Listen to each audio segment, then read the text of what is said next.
That's the domain of the moral as far as I'm concerned, which is, well, what are you aiming at? There's an infinite number of ways you could walk through it. And so you can't extract out an inviolable guide to how you should act from the array of facts that are in front of you. Because there's just too many facts. And they don't have directionality. But you need to know. You need to know how not to suffer, and you need to know what your aim is. And so you have to overlay that objective reality with some interpretive structure. And it's the nature of that interpretive structure that we're going to be aiming at hard. We see the infinite plane of facts and we impose a moral interpretation on it. And the moral interpretation is what to do about what is.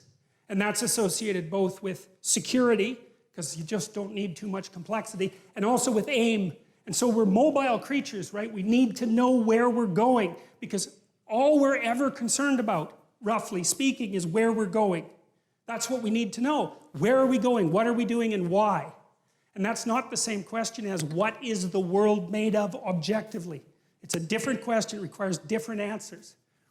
And so that's the domain of the moral as far as I'm concerned, which is, well, what are you aiming at?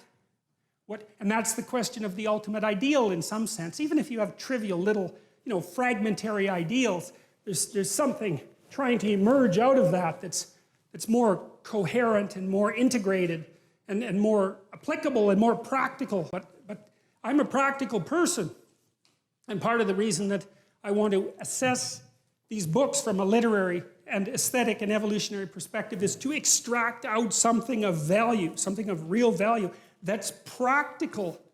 Something, because one of the rules that I have when I'm lecturing is that I don't want to tell anybody anything that they can't use. Because I think of knowledge as a tool. It's something to implement in the world. We're tool-using creatures, and our knowledge is tools. And we need tools to work in the world. We need tools to regulate our emotions and to make things better and to put an end to suffering to the degree that we can and to live with ourselves properly and to stand up properly. And you need the tools to do that.